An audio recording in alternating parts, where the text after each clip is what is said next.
The sound of her palm striking my face was sharp enough to cut through the music, the murmurs, the soft clink of champagne glasses. It echoed in the open hall like a command no one dared question. For a heartbeat, the entire room froze. I tasted metal felt heat bloom across my cheek and knew without needing to look around that every eye was on me. "Don't just stand there, you stupid girl," she said loud enough to carry. Not a hiss, not a whisper, a declaration. I stood exactly where I was, my hands folded in front of me, my pulse steady in a way that surprised even me. The instinct to speak rose fast, urgent, almost feral. I could have ended it right there, one sentence, one name, one truth. But I didn't, because the woman who had just slapped me, the woman who believed she owned this room by birthright and fear, had no idea who I was. She didn't know I was the bride. She didn't know I was the woman her son had chosen. She didn't know that this wedding, this carefully curated display of power and perfection, had already slipped beyond her control. And in that single suspended moment, with my face burning and my dignity laid bare in front of strangers, I made a choice. I would not correct her. Not yet. I would let her believe exactly what she wanted to believe. Because some people only reveal themselves fully when they think they've already won. The room slowly began to breathe again. Chairs creaked. Someone cleared their throat. The music resumed awkward and thin, like it wasn't sure it belonged anymore. No one rushed to my defense. No one apologized on her behalf. That silence told me more about this family than any whispered warning ever could. She stood there, my groom's mother, chin lifted, shoulders squared, looking at me as if I were a smudge on an otherwise perfect day. To her, I was an inconvenience, a faceless problem to be corrected, someone who had stepped out of line and needed to be put back in her place. I lowered my gaze, not in submission, but in calculation. Around us, guests avoided my eyes the way people do when they don't want to be asked to choose sides. Some looked embarrassed, others looked relieved it hadn't been them. A few watched with open curiosity, already deciding how this story would sound when they told it later. She adjusted her jacket satisfied and turned slightly away from me, already done. That more than the slap itself told me how often she did this, how practiced she was at humiliation, how confident she felt that there would never be consequences. I became very aware of my breathing, slow, even, controlled. I refused to give her what she expected. No tears, no protest, no trembling apology. The absence of reaction unsettled her more than any outburst could have. Someone nearby murmured something about timing. Another voice replied in a low, deferential tone. Orders, not suggestions. The hierarchy in this room was invisible but absolute, and she sat comfortably at its center. This was not just a wedding. It was a performance, and she was used to directing every scene. I looked around, taking in details I hadn't noticed before, the way people angled their bodies toward her, the way staff paused before acting, waiting for approval they pretended not to need, the way even kindness here felt conditional, something to be earned through obedience. My cheek throbbed, but the pain grounded me. It sharpened my focus. I saw how easily this moment could have turned into a story about my behavior instead of hers. How quickly I could have been painted as emotional disruptive, ungrateful. That was the trap. I felt it then clearly. This was not an accident. This was not a loss of temper. This was a test. A deliberate push meant to provoke me into revealing myself in the worst possible way. She wanted a reaction she could use, a scene she could justify, proof that I did not belong. I kept my hands folded. She moved a few steps away, already engaging someone else, her laughter light, dismissive.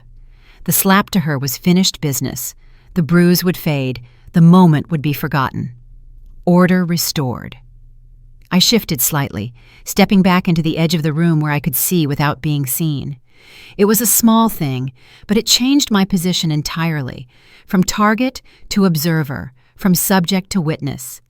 That was when I noticed how carefully I had been placed all day, how often I had been redirected, how many times I had been told to wait, to stand aside, to let someone else go first.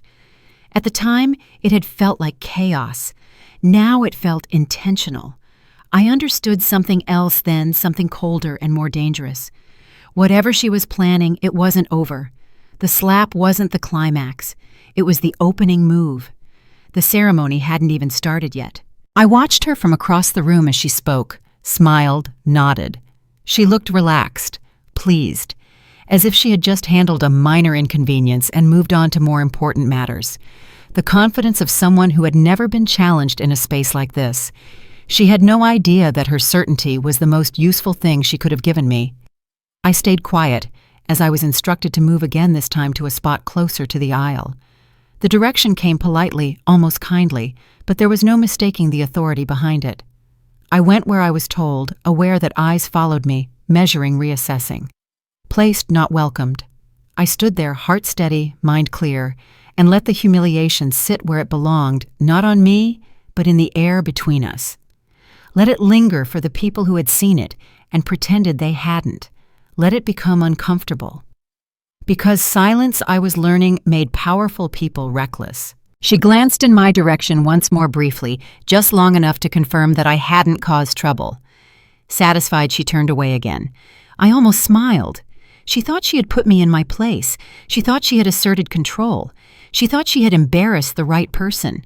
What she didn't know was that every choice she made from this moment forward would be made in front of witnesses she could no longer control. That the stage she believed she owned was already shifting beneath her feet. And as the music swelled again and the room prepared itself for celebration, I stood there quietly, holding a truth sharp enough to cut through all of it when the time came. I let her believe she was finished with me. She wasn't. The sting on my cheek didn't fade the way pain usually does. It lingered warm and insistent, as if my body refused to let the moment pass unnoticed. Around me, the wedding continued to rearrange itself. Chairs scraping softly, voices lowering into polite conversation. Everyone eager to move on as though nothing improper had occurred. That was the first thing I noticed. How quickly the room recovered without me. People looked at me the way they look at a spill they don't want to clean up. Brief glances, eyes sliding away, sympathy carefully rationed. A woman near the aisle gave me a tight smile, the kind meant to acknowledge discomfort without inviting it closer. A man in a tailored suit adjusted his cufflinks and stared straight ahead, jaw clenched, as if reacting would somehow implicate him. No one asked if I was all right. To them, I was not the wronged party. I was the disruption, the misstep, the awkward pause in an otherwise flawless production. I understood then how everyone in this room saw me. Not as a person with a name or a place here, but as a role they had already assigned. Staff, perhaps. A coordinator's assistant. Someone peripheral enough to be corrected publicly without consequence. Someone whose humiliation could be justified as efficiency. It was easier that way. Easier than acknowledging cruelty. Easier than questioning power. I became aware of how often I had been moved throughout the morning. How frequently someone had intercepted me with a polite hand gesture and a practiced smile. Just a moment. Not yet. Stand here for now. Each instruction had seemed harmless in isolation. Together they formed a pattern of containment. I was being managed. The fact that no one recognized me as the bride was not an accident of timing or coincidence. It was the result of careful separation, controlled access. Decisions made long before today about who was allowed to see whom and when. I hadn't questioned it at first. Weddings are chaos by design. But standing there now with the weight of that slap still humming under my skin, the truth sharpened into focus. This wasn't disorganization. This was choreography. Someone had wanted me exactly where I was. I watched my groom's mother from across the room the way one might observe a skilled performer. She moved with ease, greeting guests, laughing lightly, her posture relaxed. There was no tension in her body, no lingering anger. The slap had cost her nothing. It hadn't even disrupted her mood. That confidence told me everything. She had done this before, not necessarily with a raised hand, but with words, with looks, with strategic embarrassment delivered at just the right moment. She knew how to make people shrink without ever appearing unkind to the right audience. Around her, the power structure of this family revealed itself in quiet ways. People leaned in when she spoke. Conversations paused when she passed. Staff anticipated her needs before she voiced them. No one contradicted her outright. They didn't need to. The rules were understood. Compliance was the price of belonging. I caught fragments of conversation as I stood there. A comment about standards, a remark about what's appropriate. The words were neutral, almost benign, but the tone carried something sharper beneath it. Judgment disguised as concern. Then I heard something that made my spine straighten. "We'll see how this goes," someone said, not loudly but not carefully enough either. A pause, a knowing hum in response. I wasn't meant to hear that. The way the voices stopped when they noticed me confirmed it. One of them smiled, too quickly offered a flimsy explanation about seating arrangements. I nodded, accepted it, and stayed exactly where I was. But inside, something locked into place. This wasn't just about putting me in my place. This was about watching me respond, about measuring, evaluating, waiting for me to make a mistake that could be framed as proof. They wanted me to fail. The realization didn't frighten me. It clarified me. I thought about how easily I could disrupt their plans, how one well-timed sentence could shift the narrative entirely. I could announce who I was. I could demand an apology. I could make a scene big enough that it would be impossible to ignore. But I didn't, because reacting now would give them exactly what they wanted, a spectacle they could reinterpret, an emotional outburst they could point to later as justification. Evidence that I was unfit, unstable, embarrassing.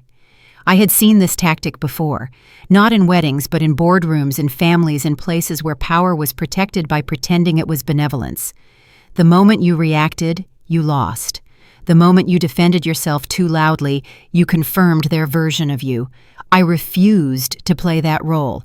As I stood there, I noticed someone else watching me, not with curiosity or discomfort, but with interest. A woman positioned close to the groom's family, her expression composed, her gaze sharp. She didn't look away when our eyes met. There was recognition there, not of my identity, but of my restraint. She was paying attention. I filed that away without changing my expression.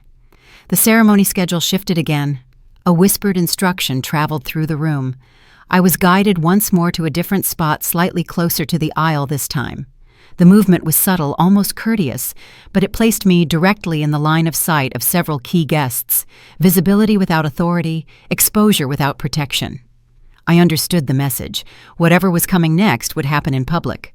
My groom was still absent from this part of the room, shielded by logistics and well-meaning distractions. That too felt intentional. Information was being filtered, controlled. He was being spared the mess until it could no longer be denied. I felt a flicker of something then. Not doubt, concern. He deserved to see the truth unfold with his own eyes, not hear it secondhand through competing narratives. And he would. I took another slow breath, grounding myself in the present. The sounds of the room faded into a low hum. I focused on details, the way my hands felt clasped together, the texture of the floor beneath my shoes, the weight of the moment settling into my bones. This wasn't the worst thing that had ever been done to me. It wasn't even the most humiliating, but it was the most public, and that mattered. Public moments leave marks. I thought about all the times I had been underestimated, all the spaces where people assumed my silence meant weakness, my patience meant permission. Those assumptions had always been their mistake, not mine. I saw it happening again now, unfolding exactly as expected. Another fragment of conversation drifted past me. This will tell us everything. That confirmed it. There was a test, and I was the subject. I kept my gaze steady, my posture neutral. I let them watch me and see whatever they needed to see to feel comfortable, calm, composed, unreactive, defeated if they needed that illusion. As the music shifted again and someone announced that the ceremony would begin shortly, I felt the room tighten with anticipation. Not celebration, expectation. They thought they were in control of what would happen next. I let that belief settle in heavy and false, because the truth has a way of surfacing when people grow careless. And the more confident they become, the more they reveal without realizing it. I stayed where I was, exactly where they had placed me, and waited. They believed this moment would define me. They had no idea it was about to define them instead. By the time the announcement came that the ceremony would begin soon, the sting on my cheek had dulled into something colder. Suspicion. The kind that settles quietly and sharpens everything it touches. I stopped thinking about the slap as an isolated cruelty and started seeing it as part of a pattern that had been forming all morning. The room didn't feel rushed the way weddings usually do in these final moments. It felt managed. People moved when they were told. Doors opened and closed at precise intervals. Conversations were redirected with gentle authority. What should have been chaotic felt rehearsed. I noticed how often my path was interrupted. Each time I tried to move toward where I thought I needed to be, someone appeared with a reason for me to wait. A hand lifted politely. A smile, always polite, always firm. I was never told no outright. I was simply delayed. The first time I brushed it off. The second time I paid attention. By the third, I understood. Every disruption affected me and only me. A small table meant for personal items had been relocated, forcing me to set my things elsewhere. A seat I had been directed toward earlier was suddenly reserved. A doorway that had been open minutes before was now closed with an explanation that didn't quite add up. Each irregularity alone was forgettable. Together they formed a quiet barricade. I wasn't being excluded by accident. I was being positioned. I watched the staff more closely then. Their eyes flicked toward my groom's mother before responding to questions. Instructions traveled through them without ever being spoken aloud. When she tilted her head or raised a brow, things happened. When she smiled, people relaxed. This wasn't loud authority. It was practiced control.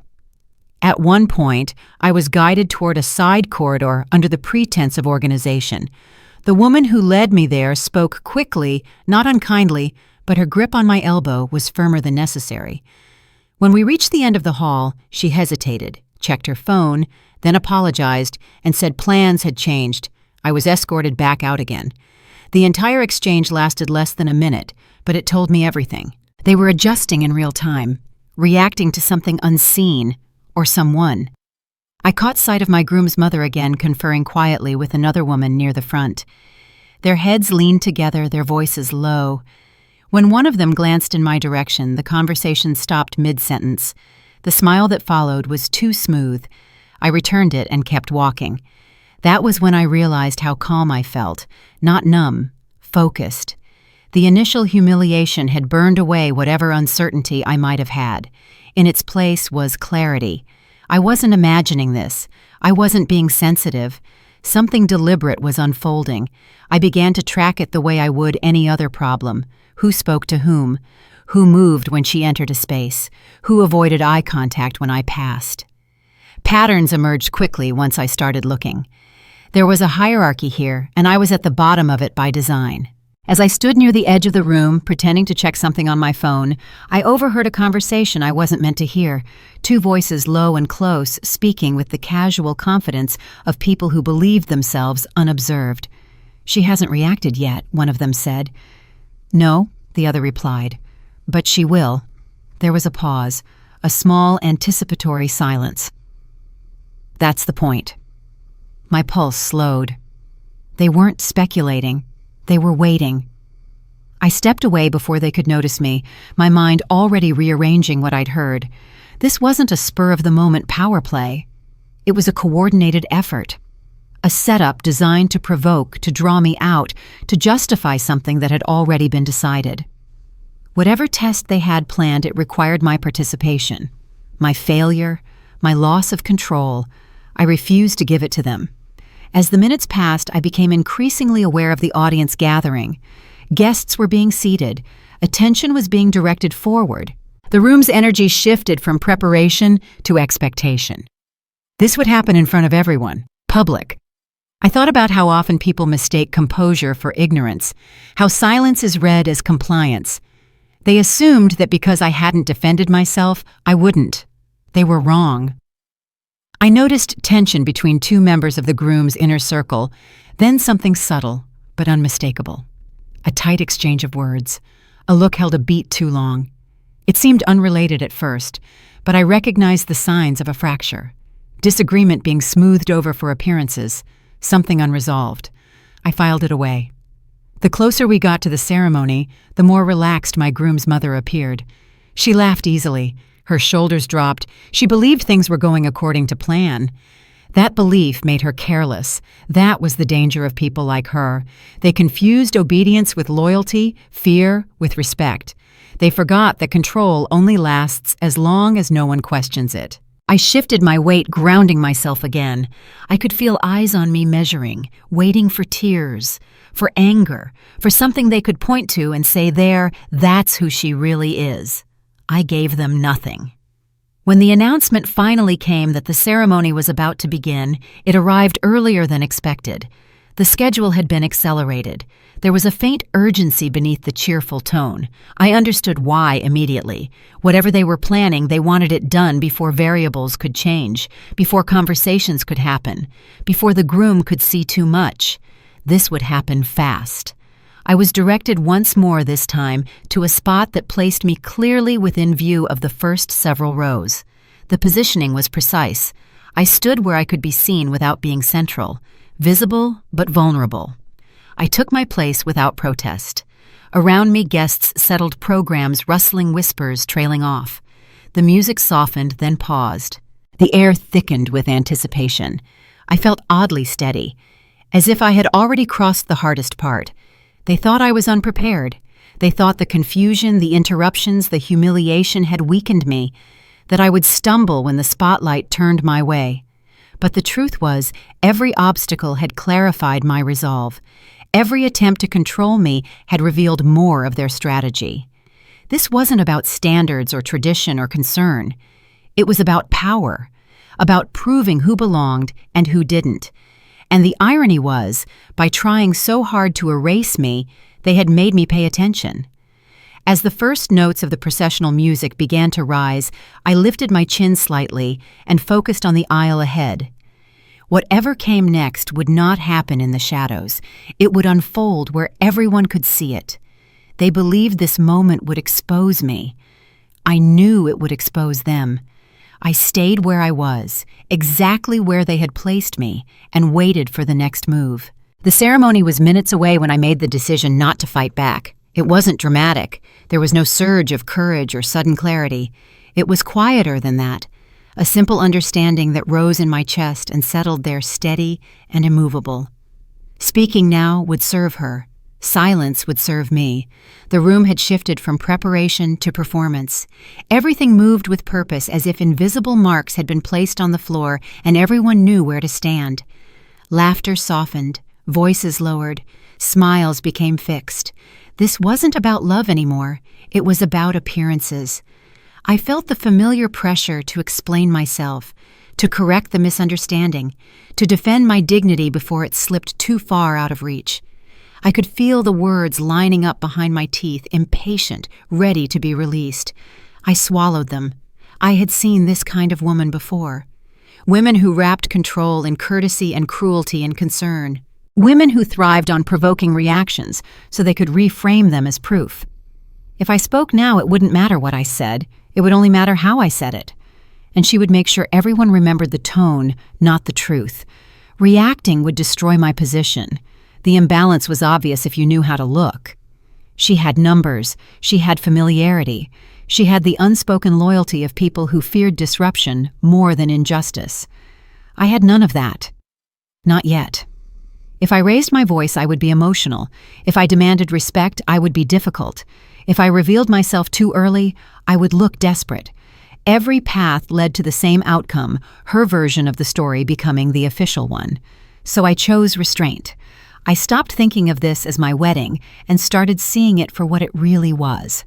A stage, carefully lit, carefully arranged, every interaction designed to be seen from a distance and interpreted in her favor.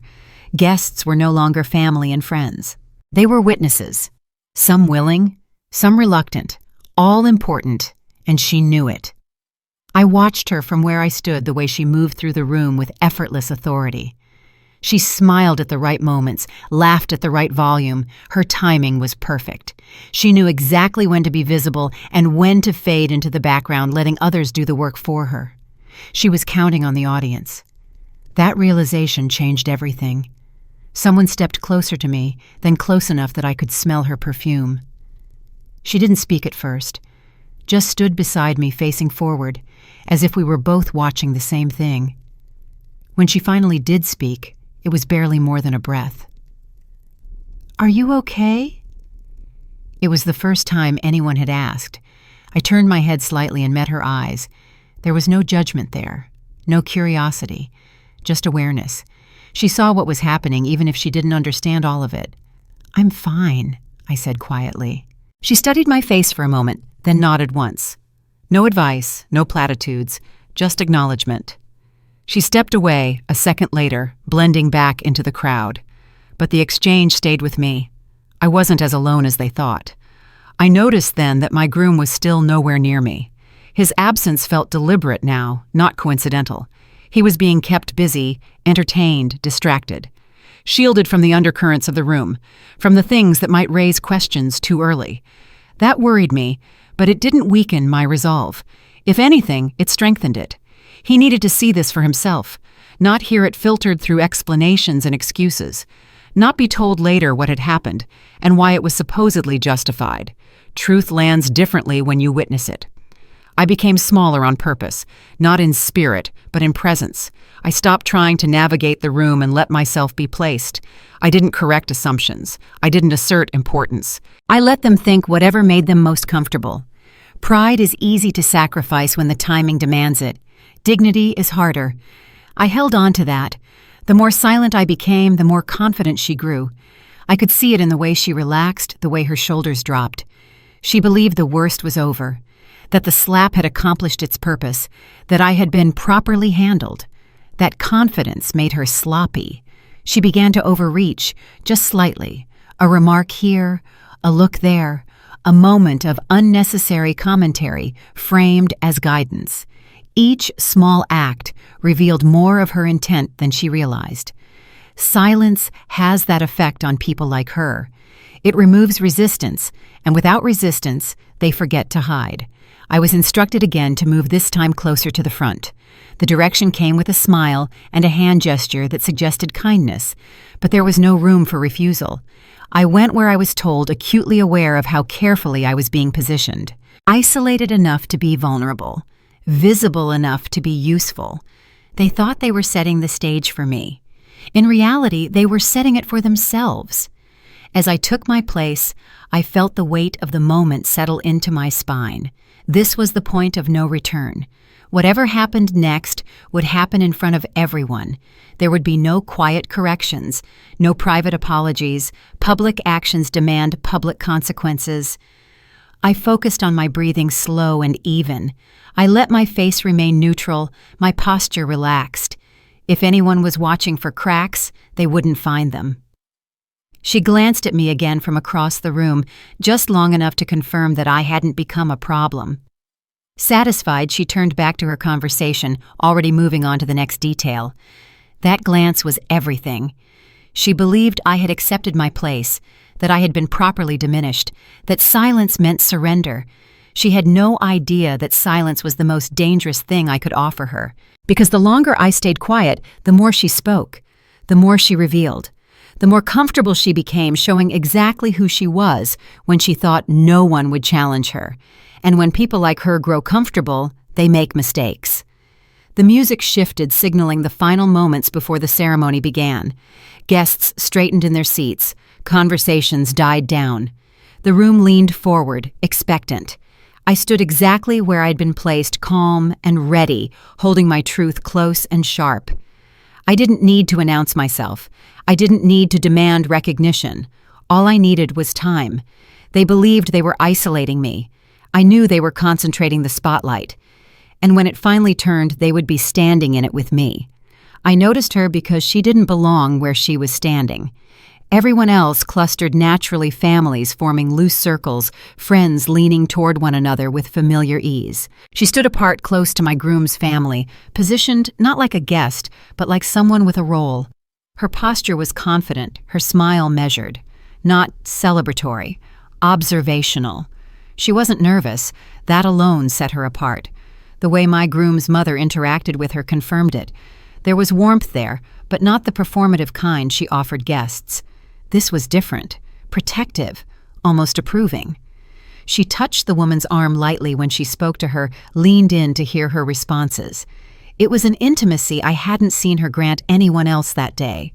People deferred to this woman in subtle ways. They made space for her without being asked. She moved freely through areas others had been redirected from. When she paused near the front, no one suggested she relocate. Access like that is never accidental. I watched as she laughed softly at something my groom's mother said, her expression perfectly calibrated. Not too eager, not too reserved. Someone who understood exactly how much enthusiasm was expected of her and no more. I felt the shift then, a quiet tightening in my chest. This wasn't just about me and the SLAP. This wasn't even just about the family. There was another layer here, one I hadn't seen clearly until now. I overheard a fragment as I passed behind them, a reference to something that didn't belong to today. A date, a shared memory, a phrase that carried history with it. After everything my groom's mother said softly, the other woman nodded. We agreed. Agreed to what exactly? The words stayed with me as I moved away. My steps unhurried, my expression neutral. I didn't need the full conversation to understand its weight. This woman wasn't new. She wasn't incidental. She was part of something older, something decided long before today. That realization sharpened when our eyes met. It happened by accident, or at least it appeared that way. I was standing near the aisle, my attention outward, when I felt her gaze. I turned just as she was looking at me, her expression shifting almost imperceptibly. Recognition flickered there. Not recognition of my identity, but recognition of my position. She knew I wasn't supposed to be here. Her eyes lingered a second too long before she smoothed her face into something pleasant and looked away. But the moment had passed between us, unspoken and electric. She understood the game. A few minutes later, she moved closer, not directly toward me, but near enough that her presence registered. She said something to my groom's mother, low and private, then glanced in my direction again. This time there was something like assessment in her gaze. Then she smiled. It wasn't cruel. It was worse than that. It was proprietary. She made a small gesture, a hand placed briefly on my groom's mother's arm, a shared glance exchanged. Whatever passed between them didn't require words. They were aligned, coordinated. I understood then that this woman wasn't just observing the test, she was part of it. The realization should have rattled me. Instead, it clarified the stakes. This wasn't a single antagonist exerting control. This was a system reinforced by people who benefited from it, people willing to play supporting roles in exchange for proximity to power. I felt a familiar caution settle over me. Ambition wears many disguises, but it always reveals itself eventually. I watched her more closely after that, the way she positioned herself when my groom's name was mentioned, the way her smile sharpened when others deferred to her, the way she reacted just slightly too quickly to moments of tension. She believed she had a future here, a vested interest in the outcome of this day. That thought raised the emotional stakes in a way nothing else had yet. This wasn't just about humiliation or control. This was about influence, about shaping a life that wasn't hers to shape. I thought of my groom then, still absent from this part of the room, still being managed and redirected. Whatever history existed between him and this woman, it wasn't something he was currently acknowledging. Or maybe he wasn't being allowed to. That mattered. I felt a surge of protectiveness, sharp and immediate, not possessive, protective. There was a difference. I wasn't threatened by her presence. I was threatened by her intent. And intent always leaves traces. She made a mistake soon after, a small one, but telling. She spoke out of turn, offering an opinion on a detail that hadn't been raised. It was subtle enough that most people missed it. But my groom's mother didn't correct her. She deferred. That told me everything. This woman wasn't just tolerated, she was trusted. I didn't react. I didn't shift my stance or let my expression change. I simply noted it the way you note a loose thread you might need later. Silence had become my advantage. The less I said, the more they revealed. The more comfortable they grew, the more they assumed I wasn't paying attention. They were wrong. As the ceremony drew closer, I learned that this woman would play a visible role. Not center stage, but close enough to be seen. close enough to be associated with authority. She would stand where credibility could be borrowed and appearances could be shaped. Visibility is a dangerous thing for people who rely on shadows. I considered my options carefully. Exposing her prematurely would only push her deeper into defense mode. It would make her cautious, calculating, harder to read. Better to let her step forward willingly. Better to let her believe she was chosen. I glanced at her once more, just long enough to confirm what I already knew. She caught my eye again, her smile tightening almost imperceptibly. She thought I was a problem she needed to manage. She had no idea how much she had just given me. Because ambition always overplays its hand eventually. It seeks acknowledgement. It craves visibility. And when it steps into the light, it forgets who turned it on. I returned my gaze to the front, my expression serene, my posture relaxed. I let the room continue to believe its own narrative, that the hierarchy was intact, that roles were fixed, that I had been diminished and would remain so. They believed this woman was safe because she was aligned. They didn't realize alignment is only protection when the foundation holds.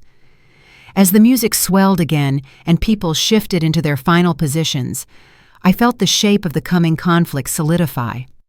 This wasn't just about surviving the ceremony anymore. It was about understanding the full scope of what I was up against. And I did. There were two of them now. One overt, one subtle, one confident in her authority, one confident in her proximity to it, both convinced I was powerless. I stood quietly in my place, letting them move forward, letting them prepare to take the spotlight they believed belonged to them. If she stepped into that light, she would not step out unchanged, and I would not have to push her. All I had to do was let her shine. After watching her move through the room with such quiet certainty, I felt something unexpected settle inside me. Calm. Not the brittle kind that comes from pretending everything is fine, but a deeper steadiness, the kind that arrives when you stop reacting and start anticipating. The noise around me blurred into the background, and for the first time that day, I knew the balance had shifted. They were emotional. I was not. That difference mattered more than any title or introduction.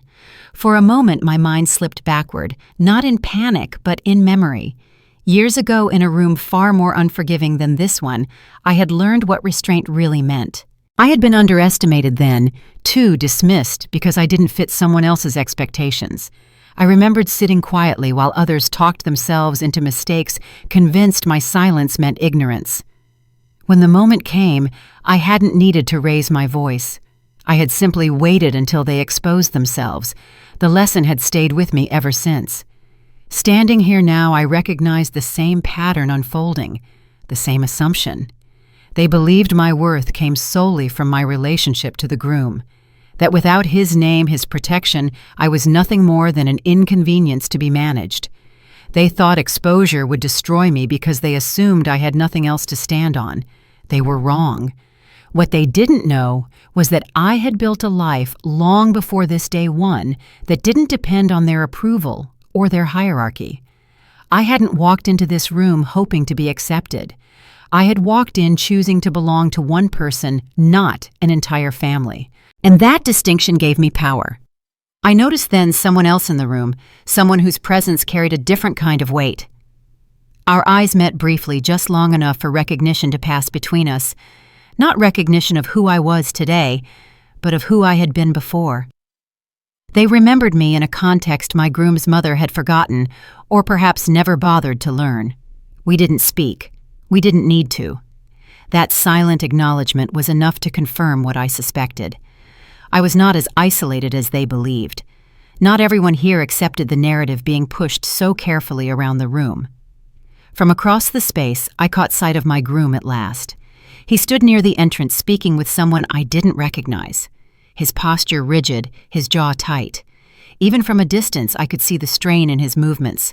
He sensed something was wrong. He just didn't yet know where to look. That mattered more than any confrontation I could stage. I watched him carefully, noticing the small tells others missed, the way his smile didn't reach his eyes, the way he paused before responding to his mother's gestures, hesitation creeping into habits formed over a lifetime. Doubt had taken root even if he wasn't ready to name it yet. I could have warned him then, pulled him aside, explained everything, but words spoken too early have a way of sounding like excuses, and I refused to be framed as defensive. He needed to see this for himself. Truth, I had learned, is most powerful when it arrives uninvited. As the ceremony continued to approach, the mood of the room shifted again. My groom's mother grew visibly more relaxed, her confidence returning in full. She believed the hardest part was over, that I had been contained, that whatever quiet resistance I possessed had already been neutralized. The other woman mirrored her ease, stepping closer, offering input without hesitation. They spoke openly now, less careful with their words. Assumptions slipped into conversation. Plans were referenced without disguise. Arrogance always does that. It assumes silence is agreement. I stood where I was, my posture loose, my expression neutral. If anyone had been watching me closely, they would have seen nothing worth noting. No tension, no fear, no indignation. What they couldn't see was the alignment happening quietly in my mind, pieces falling into place, timelines converging, people revealing exactly where they stood through what they chose not to say. I stopped thinking about survival entirely. That phase was over. Now it was about exposure. The groom's mother laughed at something the other woman said, her hand resting possessively on her arm. It was a gesture meant to communicate authority and alliance. She wanted it seen, wanted it understood, and it was. I saw it land on my groom's face from across the room, his brow furrowed, his attention sharpening. He hadn't heard the words, but he recognized the dynamic, the ease, the familiarity, the subtle exclusion. It unsettled him. That was the moment I knew I had chosen correctly. I felt no urge to rush forward, no need to force the issue. The pieces were moving now without my interference. The more they spoke, the clearer the picture became. The more comfortable they grew, the more they revealed their hand. They had planned for my reaction. They had not planned for my restraint. Someone announced an upcoming segment of the ceremony, a formal moment that would require participation from key family members. I recognized it instantly as the point my groom's mother had been waiting for. The moment she intended to assert control publicly to reinforce her version of events under the guise of tradition. She believed this would silence any remaining doubt. Instead, it would give me everything I needed. I adjusted my stance slightly, grounding myself once more. My pulse was steady, my breathing slow. There was no fear in me now, only readiness. The groom glanced in my direction, his eyes searching, questioning. I met his gaze briefly and gave him nothing more than a calm nod. No accusation, no plea, just presence. It unsettled him far more than tears would have. As preparations continued, I became aware of a subtle shift in how people looked at me. Not respect yet. Curiosity, reassessment. Something had changed even if they couldn't articulate it. Power follows credibility. And credibility was beginning to move. I heard my groom's mother mention the next step, her tone confident, assured. She believed she was guiding the day forward, unaware that she was walking straight into the moment she would later wish she could undo. I remained silent exactly as she expected. But silence, I had learned, is never empty. It holds intention. It gathers weight. And when she spoke next, when she stepped into the role she believed belonged to her unquestioned, she would give me precisely what I had been waiting for. She thought she was about to reclaim control. She had no idea she was about to surrender it. The calm that settled over the room before it happened was the kind that makes your skin prickle. Everything looked normal on the surface. Guests adjusted in their seats. Programs were folded and unfolded. Someone laughed a little too loudly as if to reassure themselves that this was still a celebration. But beneath it all, there was anticipation. They were waiting. The ceremony moved into a formal segment, one that carried weight and authority. This was the part where tradition spoke, where family voices mattered more than individual ones.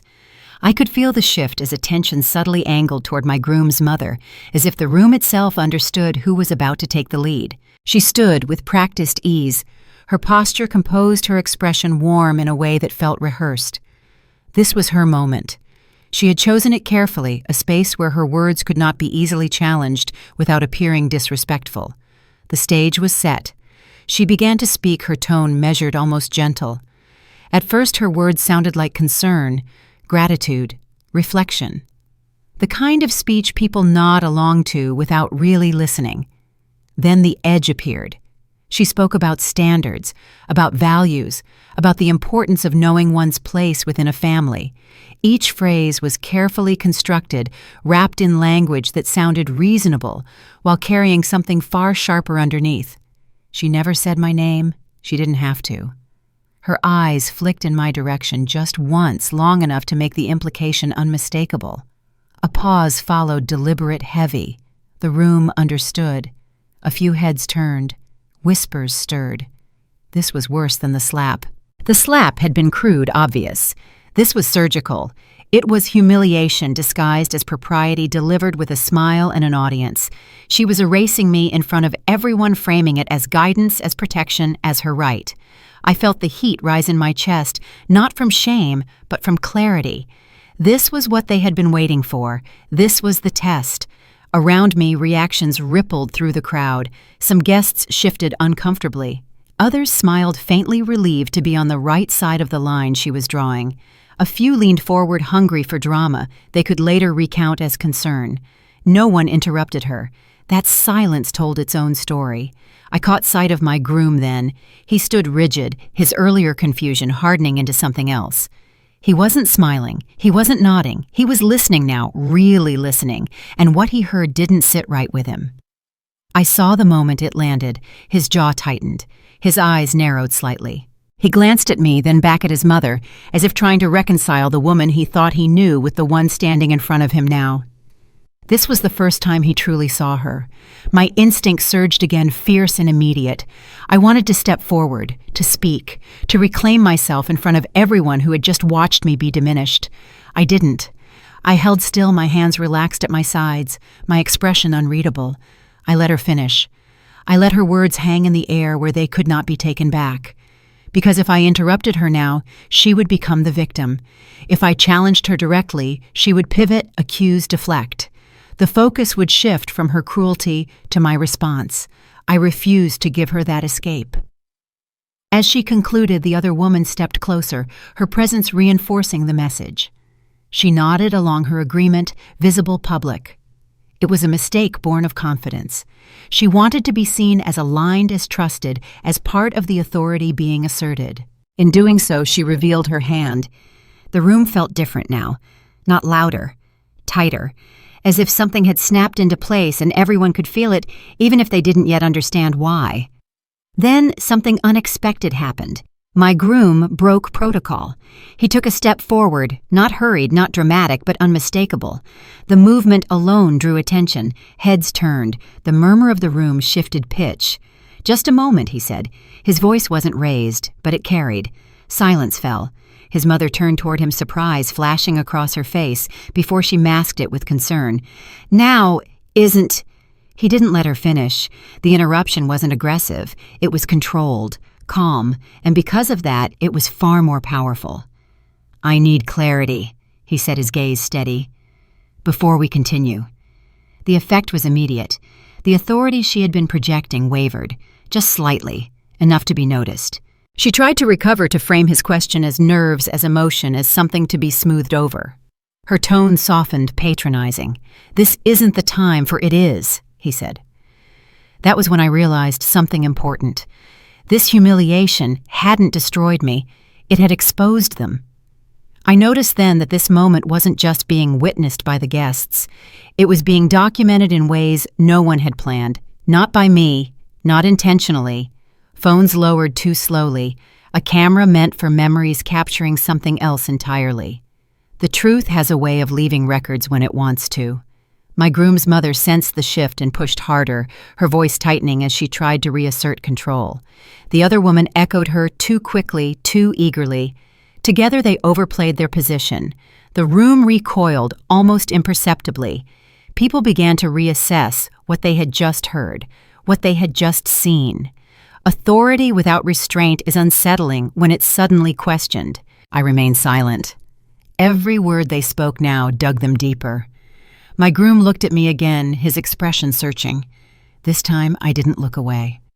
I met his gaze and held it, offering no explanation, no defense. Just the truth of my presence. It was enough. He turned back to his mother, something resolved in his posture. Whatever loyalty had once blinded him was giving way to judgment. The ceremony had stopped being a performance. It had become a reckoning. As the moment stretched, my groom's mother faltered for the first time, not dramatically, just a fraction of a second too long before responding, a hesitation that betrayed uncertainty. In that pause, everything changed. I felt it in the room, the subtle realignment, the way people leaned differently now, the way support began to shift quietly toward credibility rather than control. I exhaled slowly, the tension easing from my shoulders. They had tried to humiliate me into submission. Instead, they had given my groom the one thing they never intended to give him, a clear view, and once seen, it could never be unseen. As he stepped forward again, ready to speak, I understood that whatever came next would no longer be about enduring their power. It would be about dismantling it. The second humiliation hadn't broken me. It had marked the beginning of the end for them. The pause my groom created didn't just interrupt the ceremony, it fractured something far more fragile: authority. The silence that followed his words was unnatural heavy in a way that pressed against the chest. People shifted, unsure whether they were allowed to move or breathe. This wasn't part of the plan. Everyone could feel it. His mother recovered quickly, or tried to. She smiled, that familiar, practiced curve of the lips, and reached for him as if to steady a nervous child. "Sweetheart," she said softly, "this isn't the moment for questions. Let's not disrupt." He stepped back. It was subtle but unmistakable. Her hand fell to her side, the gesture hanging unfinished between them. For the first time all day, she wasn't directing the room. She was reacting to it. I watched the change ripple through her face before she masked it. Control for people like her is a performance. Once the illusion cracks, the effort to maintain it becomes visible. Her shoulders tightened, her eyes sharpened. "What clarity do you need?" she asked, still smiling, but now the smile strained. My groom didn't answer right away. He looked around instead, taking in the room, the faces, the tension he had created. It was as if he was seeing this space for the first time without the filter of obligation. Then his eyes found me. They lingered there longer than before, not with accusation, not with doubt, with recognition. I didn't rush to fill the silence. I didn't explain. I didn't defend myself. I met his gaze and held it calm and steady, offering him nothing but truth in its simplest form.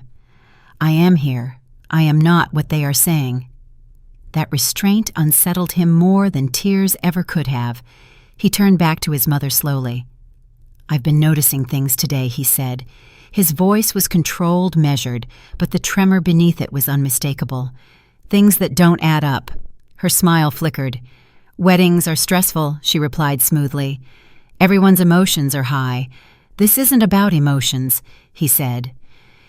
The other woman shifted beside her too quickly. She glanced at his mother, then at him, her mouth opening as if to interject before she stopped herself. The hesitation didn't go unnoticed. My groom noticed everything now. He continued, not accusing, not raising his voice, simply stating observations. He spoke about timing, about decisions made without him, about conversations that stopped when he entered a room. Each point landed quietly, precisely. The room leaned in.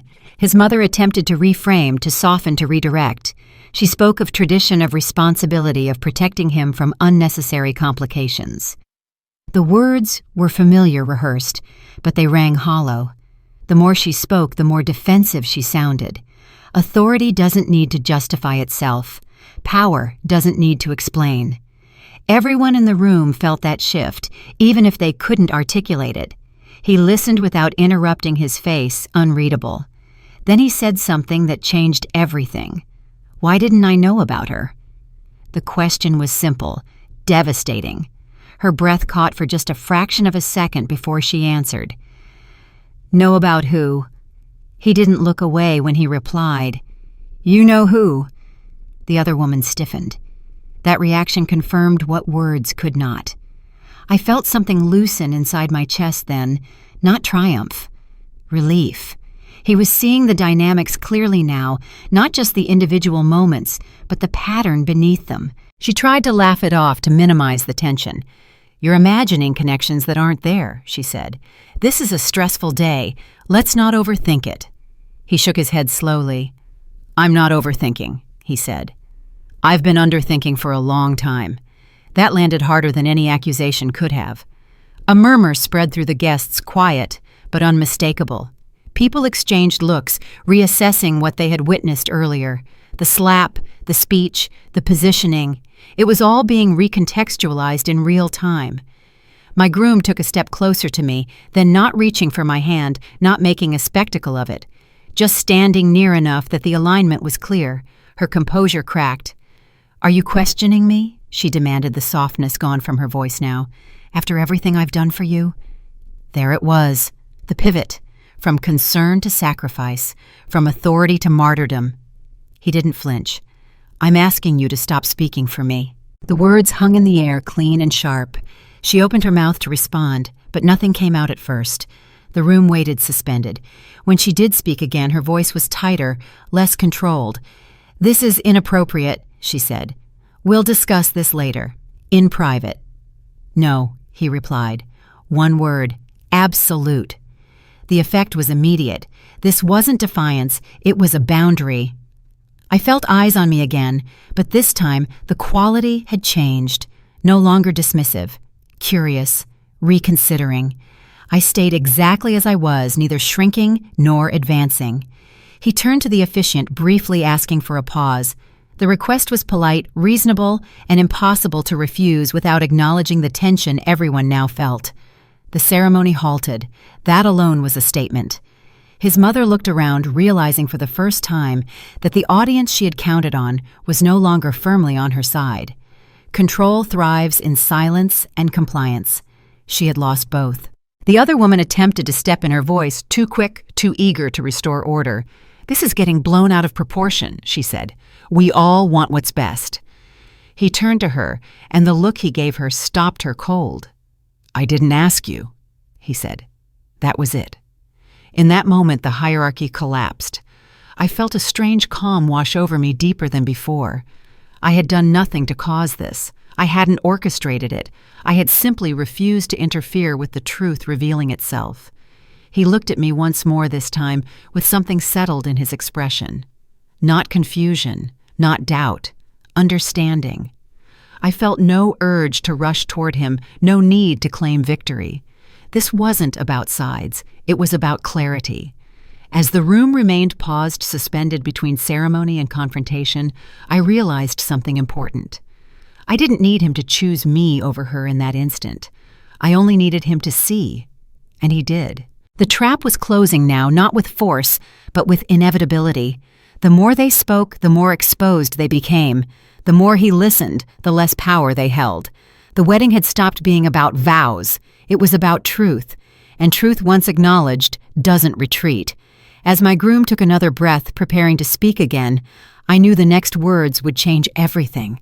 Not just for today, but for the future that followed. The ceremony could wait. This moment could not. The pause my groom called didn't dissolve the tension. It rearranged it. The room didn't relax. It recalibrated like a machine adjusting to a new setting. Conversations didn't resume so much as stall people waiting to see which way authority would settle before committing to movement. His mother tried to reclaim the rhythm first. She smoothed her jacket, lifted her chin, and offered a smile meant to reassure everyone that nothing had truly changed. "Let's continue," she said lightly, as if the interruption had been a brief technical issue. "We're running behind." A few guests nodded out of habit. Chairs shifted. Someone laughed, eager to move on. I stayed still. The illusion of normalcy is a fragile thing. It only works if everyone agrees to play along. She believed the moment had passed, that the damage was contained. She believed my silence meant compliance, and his pause meant nerves. She was wrong on both counts. The other woman stepped forward too quickly, her voice warm and confident. She offered to help coordinate the next segment, to smooth things over, to keep the day on track. It was a practiced move, the kind made by someone accustomed to stepping in when power wavered. By doing so, she confirmed her stake. My groom watched her carefully, the way you watch a puzzle piece finally click into place. He didn't respond immediately. He let her speak, let her offer solutions, let her position herself as indispensable. Then he asked a simple question. When did you decide that? The room stilled. She hesitated just long enough to be noticed. Decide what? To take charge, he said. To speak for us. Her smile tightened. She glanced toward his mother, a reflex she couldn't stop in time. That glance told him everything. Information fell into place then, not all at once, but in a sequence that made sense. The delays, the redirections, the public humiliation framed as concern, the private conversations that stopped when he entered the room, the way decisions had been made around him, not with him. This wasn't chaos. It was a plan. I could see it in his posture as he absorbed it, the way his shoulders squared, the way his voice lowered when he spoke again, steadier now. Who knew he asked? His mother laughed softly, a sound meant to disarm. You're reading too much into this. People talk. That doesn't mean who knew, he repeated, cutting her off. The question wasn't accusatory. It was precise. The other woman opened her mouth, then closed it. She shifted her weight, searching for an answer that wouldn't implicate her. None came. I felt the shift then unmistakable. Power follows credibility, and credibility had just changed hands. My groom turned slightly, addressing the room rather than either of them. If there's been planning, he said, I want to understand it. All of it. Now. A murmur moved through the guests, curiosity replacing discomfort. Authority figures near the front exchanged looks, uncertain how to proceed. This wasn't part of the ceremony, but it was happening in front of witnesses who could no longer pretend not to see. His mother tried again, her tone firmer now. This is not appropriate, she said. We'll discuss this later. No, he said. We won't. The finality of it startled even her. The evidence they hadn't accounted for arrived without drama. Not a dramatic reveal, not a confrontation staged for effect. Just a detail that refused to be ignored. A discrepancy in timing. A decision logged without his knowledge. A witness who spoke up because the room had shifted enough to make honesty feel safe. Truth arrived from the side, not the front. The story she had built began to buckle under its own weight. Each explanation created another question. Each attempt to smooth things over highlighted how much had been concealed. The other woman grew quiet, her earlier confidence draining away as eyes turned toward her with new understanding. Public alignments shifted subtly. People leaned toward my groom now, not out of loyalty, but because credibility had moved. The authority that once felt unchallengeable now required defense, and defense is always weaker than command. I remained where I was, my presence steady, my role unchanged. I didn't step forward. I didn't interject. When asked, I confirmed facts without commentary. Dates, moments, what I had been told, what I hadn't, nothing more. That restraint did more than any accusation could have. It contrasted sharply with their agitation, their need to explain, to justify, to regain control. The room noticed. His mother's composure began to fray. Not explosively, but in the small ways that reveal panic. A tightening jaw, a voice that rose half a note too high. She spoke of sacrifice, of family, of everything she had done for him. He listened, then shook his head. This isn't about gratitude, he said. It's about trust. The word landed heavily. She looked around, searching for allies, and found fewer than she expected. The other woman tried to intervene, but her voice no longer carried.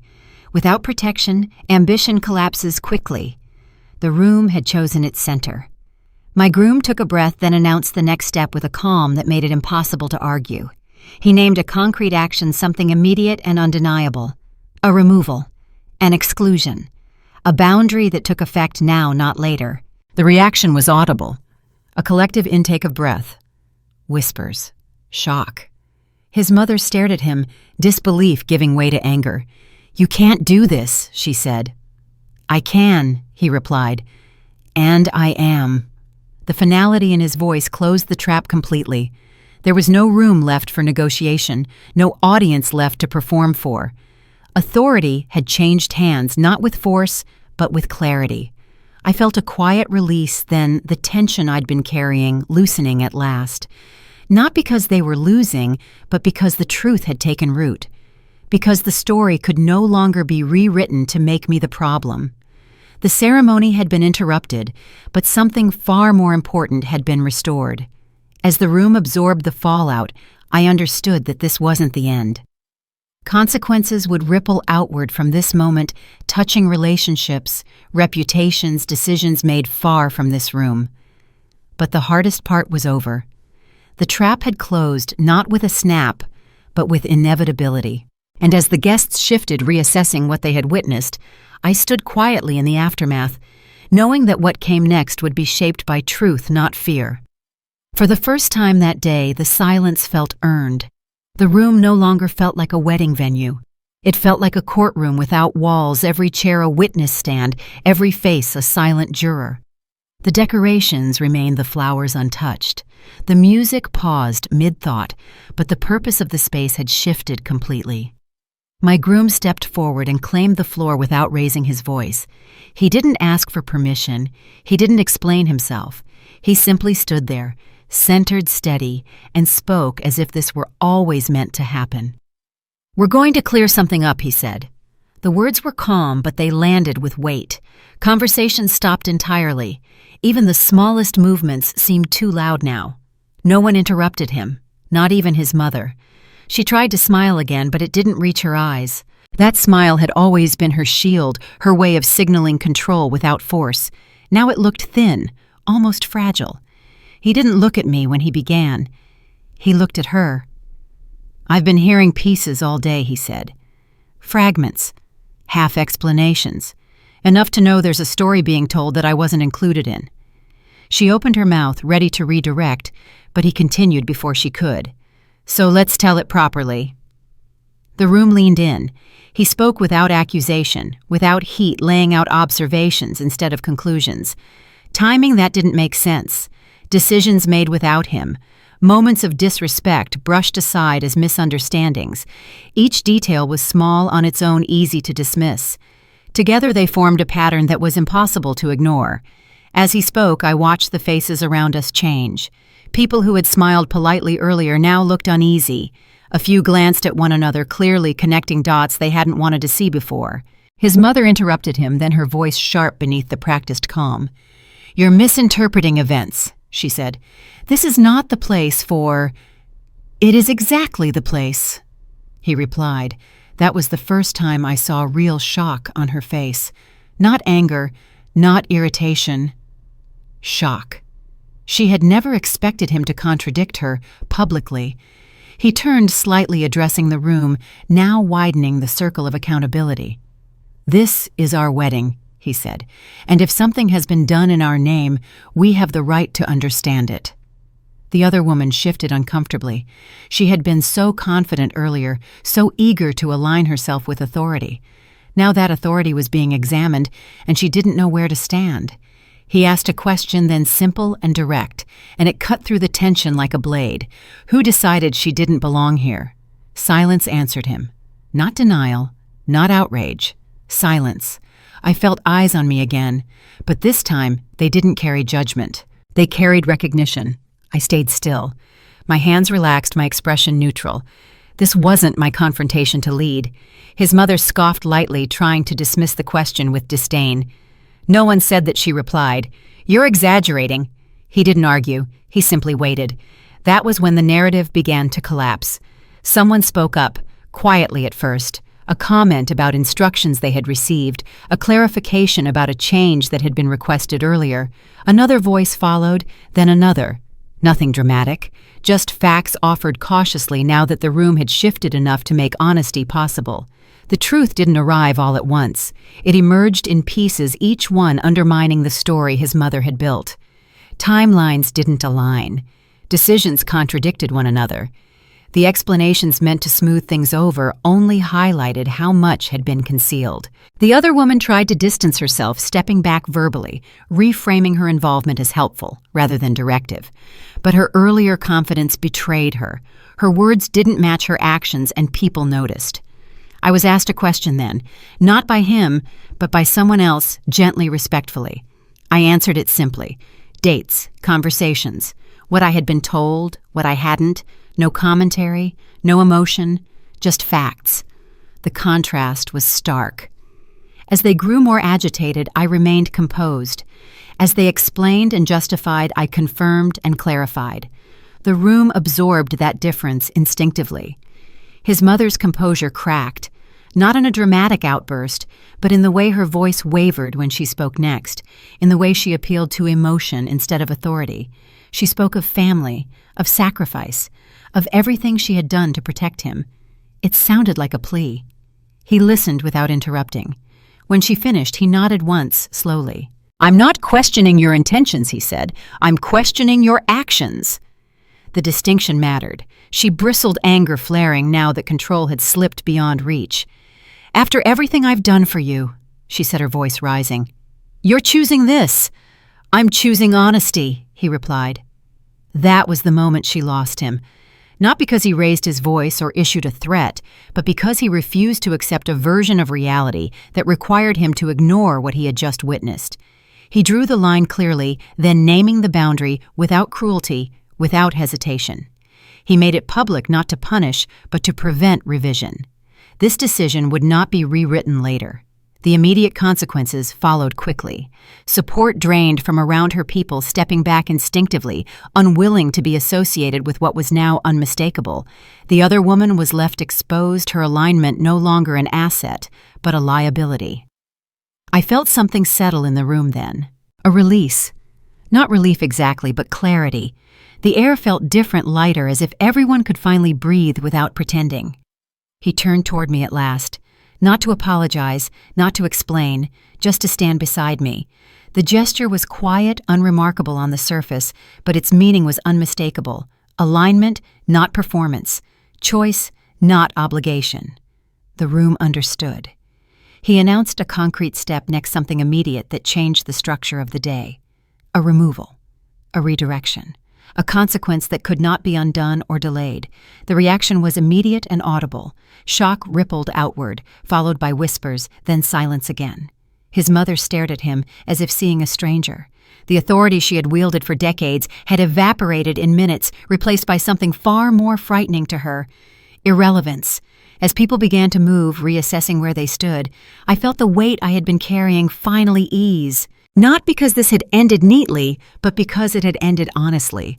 The reckoning had come not with shouting or spectacle, but with truth spoken plainly and boundaries enforced without apology. The ceremony could wait. What mattered had already happened. The room after the reckoning felt unnaturally quiet, as if the walls themselves were trying to absorb what had just happened. The flowers still smelled sweet. The chairs were still arranged in perfect rows, but the celebration had drained out of the space, leaving behind something heavier and more honest. People didn't rush to speak. They didn't know how. Guests who had once leaned toward my groom's mother now found reasons to look elsewhere. Conversations stalled when she approached. Smiles faded mid-curve. It wasn't cruelty. It was instinct. When credibility disappears, so does gravity. People drift away without meaning to. She stood there suddenly alone, her posture rigid, her eyes darting as if searching for support that no longer answered. The other woman hovered a few steps behind her at first, then farther back, then not at all. Alignment evaporates quickly when it stops being useful. I watched it happen without satisfaction, not because I felt sorry for her, but because the aftermath of power is never loud. It's quiet, clinical. It looks like space opening up where certainty once lived. My groom didn't linger in the center of the room. He didn't bask in attention or explanation. He moved away deliberately, speaking to a few people in low tones, taking control of details that had never belonged to him before. I noticed how naturally it came to him now, how unburdened his movements seemed. He wasn't punishing anyone. He was reclaiming himself. That distinction mattered. His mother tried once to pull him aside, her voice sharp with urgency. He listened for a moment, then shook his head. Not angrily, just decisively.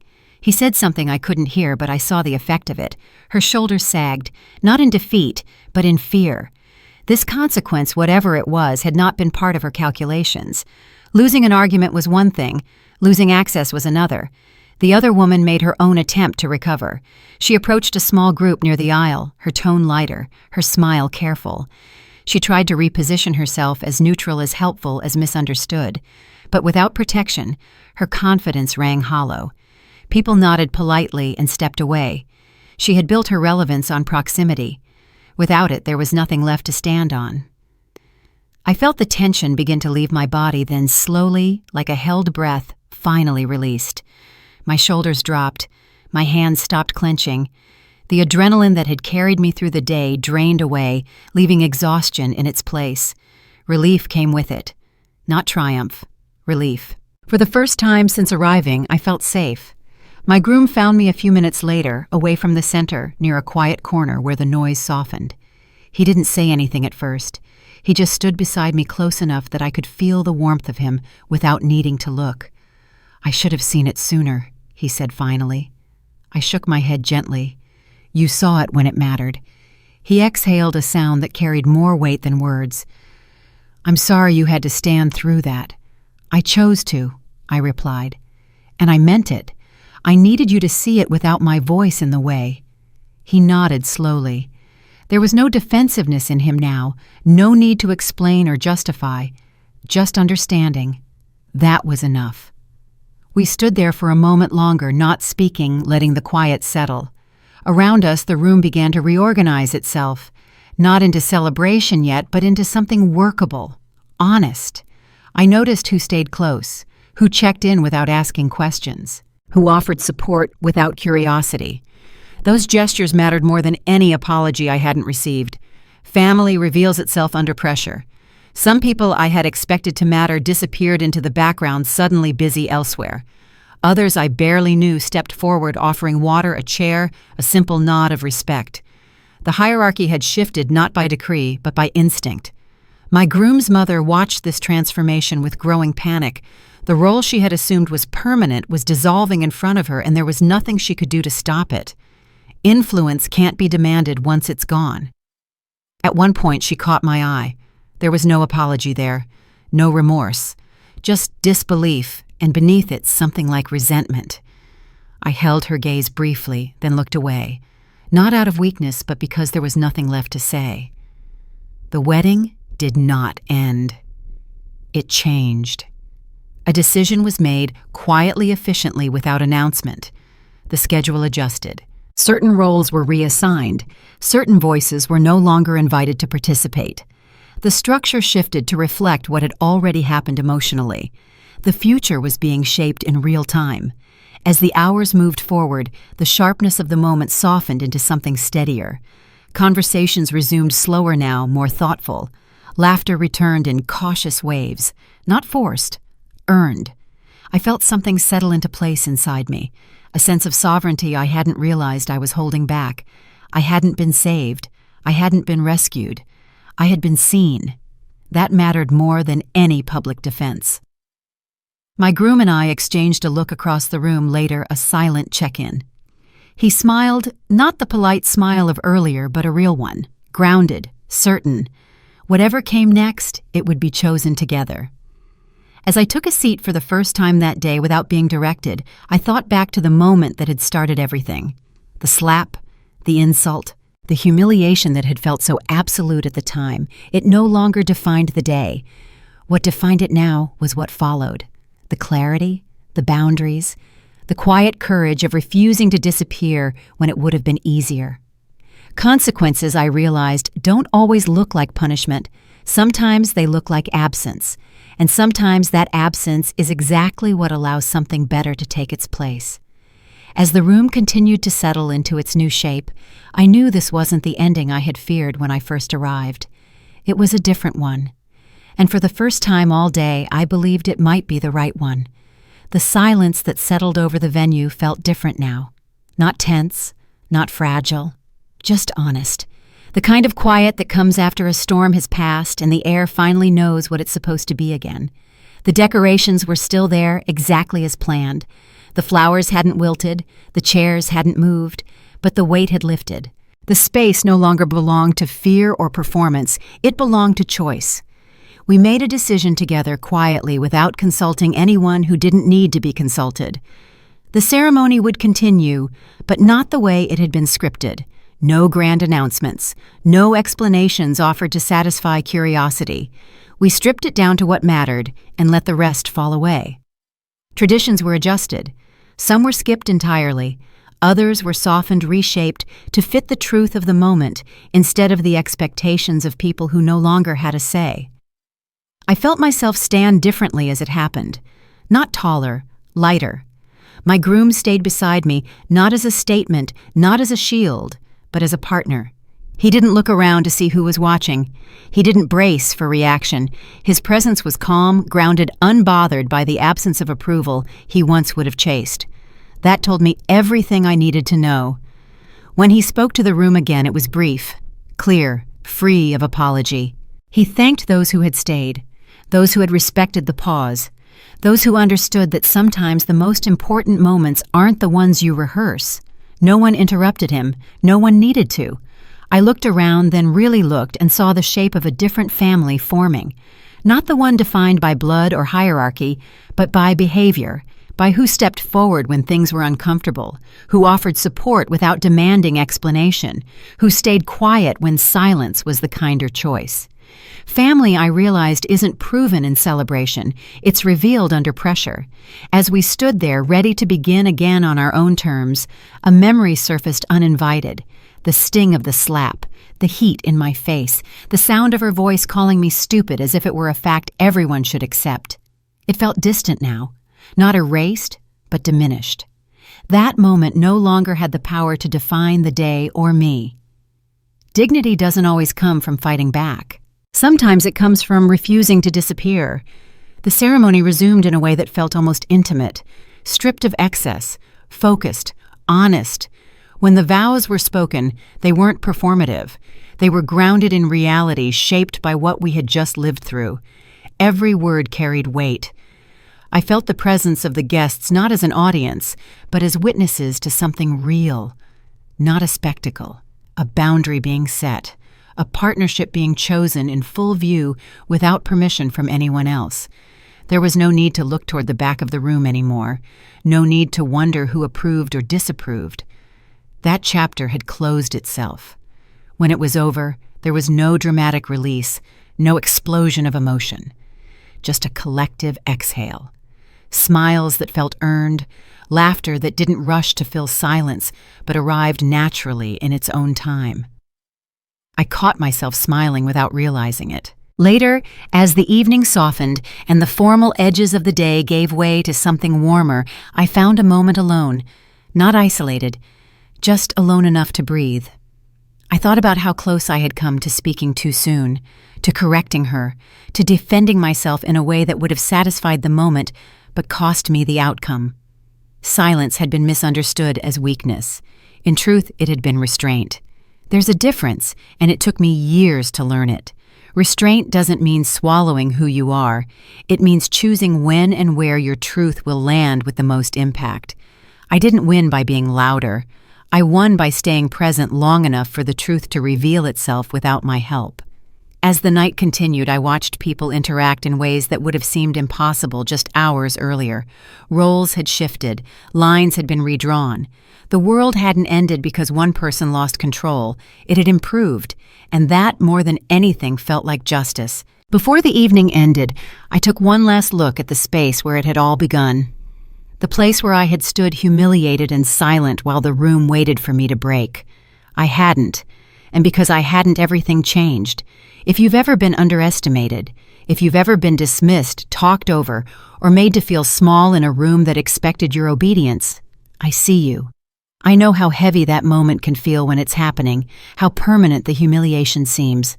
But moments pass, truth doesn't. If this story resonated with you, I'd love to hear your thoughts. Have you ever chosen silence over reaction only to watch the truth unfold on its own? Or did you wish you had shared your experience in the comments? Your story might be exactly what someone else needs to read today. And if you want to stay with me for more stories about quiet strength, earned boundaries, and the moments when the tables finally turn, consider subscribing. You're always welcome here. Thank you for listening.